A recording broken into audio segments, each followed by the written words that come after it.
আসসালামু আলাইকুম বন্ধুরা, খুবই সহজ দুটি মজার অঙ্ক।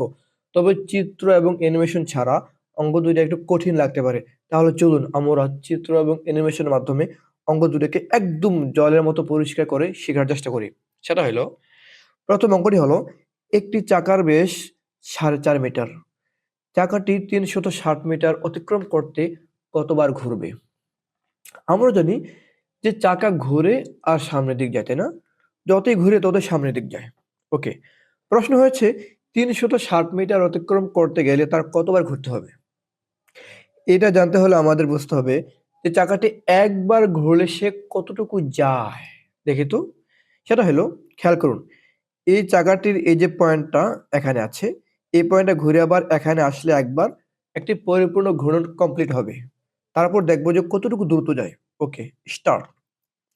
হ্যাঁ, চমৎকার করে এইটুক চলে আসলো। ওয়াও! বুঝতে পারলাম যে চাকাটি মূলত একবার ঘুরে তার পরিধি সমান দ্রুত যায়, তাই না? পরিধি হলো এই যে চাকার বাউন্ডারিটা, বাউন্ডারি লাইনটা। তো যেকোনো চাকা হোক, বৃত্ত হোক, এই ধরনের যেকোনো কিছু একবার ঘুরলে সে তার পরিধি সমান যায়। এটা আশা করি ক্লিয়ার চিত্র দেখে। তাহলে আমরা পরিধিটা বের করি। এই চাকার পরিধি কত সেটা বের করি। সেটা হলো, পরিধির সূত্র হলো সমান 2πr। পরিধির সূত্র সমান 2πr কিভাবে হলো, এটার কিন্তু প্রমাণ আমার একটা ক্লাসে রয়েছে। তারপর আমি এর লিখিত ব্যাখ্যা আমার কমেন্টে সংক্ষিপ্ত আকারে দিয়ে দেব। আপনারা ক্লাস শেষে দেখে নেবেন। ওকে, তো এখানে 2π এর মান হচ্ছে 3.1416, আর ব্যাসার্ধ আর হলো ব্যাসের অর্ধেক। ব্যাস হচ্ছে 4.5, ব্যাসার্ধ হবে এটা। আফটার ক্যালকুলেশন আমরা পেয়ে যাব 14.14 প্রায়। এবার এবার আমরা কি করি, ঐকিক নিয়ম।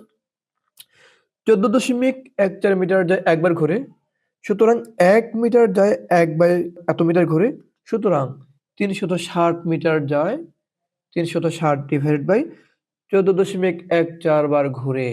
এটা সাধারণ ঐকিক নিয়ম, আশা করি আপনারা বুঝেন পারবেন। আফটার ক্যালকুলেশন হবে এটা এত প্রায়।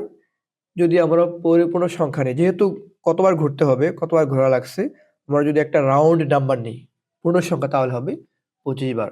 তার মানে এই চাকাটি 360 মিটার অতিক্রম করতে গেলে 25 বার ঘুরতে হবে। ব্যাস, চমৎকার। এবার চলুন আমরা সেকেন্ড অঙ্কে যাই। সেটা হলো, 20 মিটার লম্বা একটা মই। এটা 20 মিটার লম্বা একটি মই দেয়ালের সাথে খাড়া ভাবে আছে।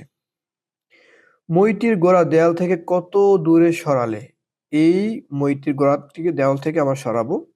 ওকে, কত মিটার দূরে সরালে উপরের প্রান্ত 4 মিটার নিচে নেমে আসবে।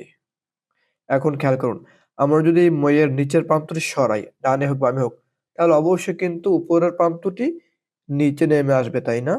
এখন কত নিচে নেমে আসবে, মানে আমরা যদি 4 মিটার নিচে নামাই, 4 মিটার নিচে নামাইলাম, তো 4 মিটার নিচে নামানোর কারণে এখন উচ্চতা কত হয়ে গেছে। আগে ছিল, খেয়াল করুন, আগে ছিল আমাদের উচ্চতা ছিল 20 মিটার।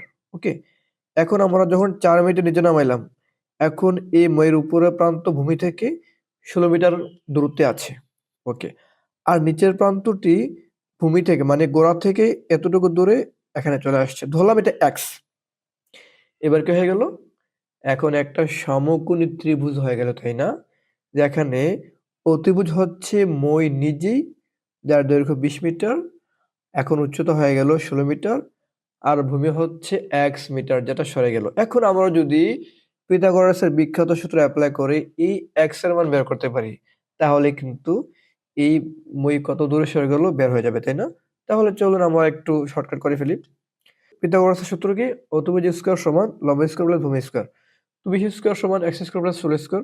আফটার ক্যালকুলেশন এদিক সেদিক করে আপনারা এটা পারবেন আশা করি। এক্স স্কয়ার সমান হলো 144, বর্গমূল করলে হবে এক্স সমান প্লাস মাইনাস 12।